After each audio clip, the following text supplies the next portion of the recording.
단계적 일상 회복에 따른 방역 수칙의 완화 등의 영향으로 확진자가 증가할 경우에는 고위험군의 중증 사망 위험도 따라서 커질 수밖에 없습니다. 현재 고령층을 포함한 고위험군을 대상으로 하는 추가 접종이 지난달부터 진행 중에 있습니다.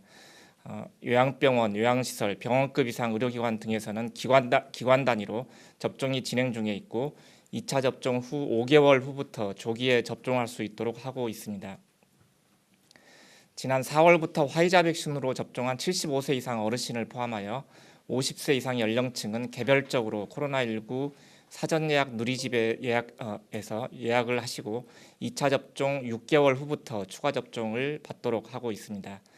얀센 백신으로 접종하신 분들도 접종 후 2개월이 지났다면 코로나19 사전 예약 사이트 등을 통해서 예약을 하시고 추가 접종을 받으시기 바랍니다. 그 밖에도 50세 이상 연령층, 18세에서 49세 연령층 중 기저질환자, 상반기에 접종을 받은 우선 접종 직업군 등에 대해서도 추가 접종 예약이 진행되고 있습니다. 사전 예약 대상이신 분들께서는 추가 접종이 가능한 날로부터 3주 전에 개별적으로 문자를 보내서 예약 및 접종 일정을 안내해 드리고 있습니다.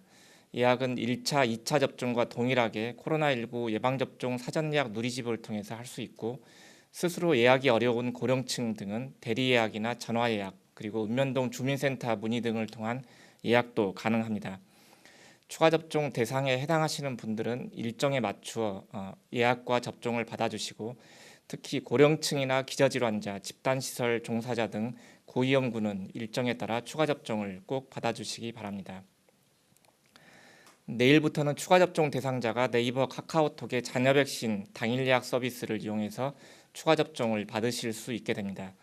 코로나19 예방접종 시스템과 네이버나 카카오톡의 자녀 백신 당일 예약 서비스 간 기능 개선을 통해 추가 접종 대상자도 자녀 백신 예약이 가능하도록 하였습니다.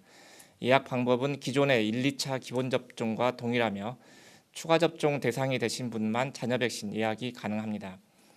추가 접종도 SNS를 통해서 당일 예약이 가능해짐에 따라서 코로나19 사전 예약 누리집을 통한 예약 외에도 당일에 접종 일정이 가능한 분들은 보다 편리하게 추가 접종을 받으실 수 있을 것으로 보입니다. 지난 10월 18일부터 시작된 12세에서 15세까지의 소아청소년에 대한 예방접종 사전 예약이 내일 18시까지 실시됩니다. 오늘 0시 기준으로는 12세에서 15세까지 185만 명 중 58만 5천 명이 예약을 완료하였습니다.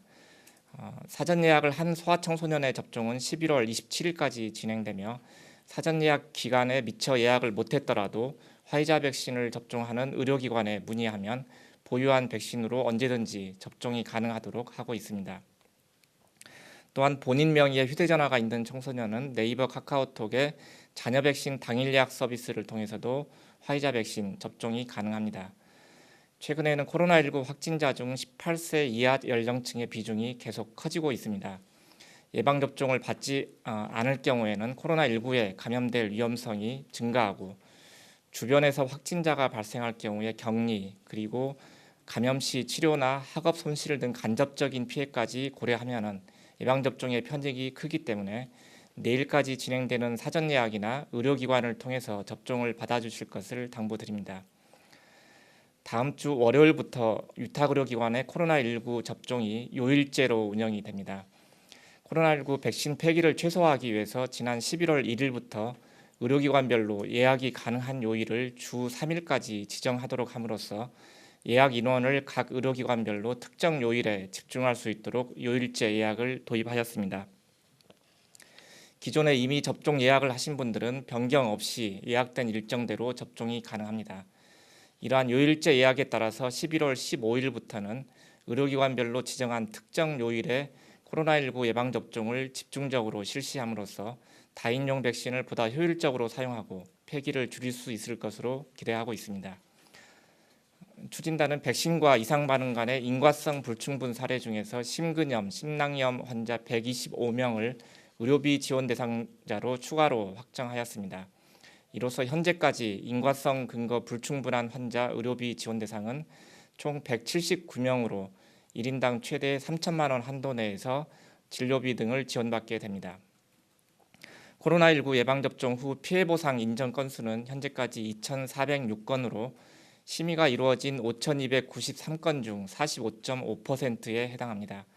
이는 미국이나 일본 등 다른 나라에 대비해서 높은 비율이고 세계보건기구의 194개 회원국 중에서 예방접종 후에 국가보상제도를 운영하고 있는 국가는 25개 국가이고 대부분 인과성이 확인된 사망 등 중증에 한해서 보상하는 것과 달리 우리나라는 코로나19 예방접종이 이상 반응에 대한 국가 책임을 강화하고 있고 국민들을 더 폭넓게 보호하기 위해서 노력하고 있다는 부분을 말씀드립니다. 지난 11월, 12월 예방접종 계획에서 밝힌 바와 같이 대한민국 의학한림원은 코로나19 백신과 이상 반응 간의 인과성 평가를 과학적이고 객관적으로 진행하기 위해서 내일 코로나19 백신 안전성위원회를 정식 발족할 계획입니다. WHO나 EMA와 같은 국제기구와 국내외 학회 등과의 협력을 통해서 국내 이상 반응 자료를 분석하고 보다 신속하고 투명하게 그 결과를 제공해서 접종에 대한 불안을 해소하기 위해서 노력하겠습니다. 코로나19로부터 일상회복으로 가는 가장 빠르고 안전한 길은 예방접종입니다. 아직까지 예방접종을 받지 않으신 미접종자의 참여 그리고 추가 접종 대상이 되신 분들은 반드시 추가 접종까지 완료해 주실 것을 거듭 요청드립니다. 감사합니다.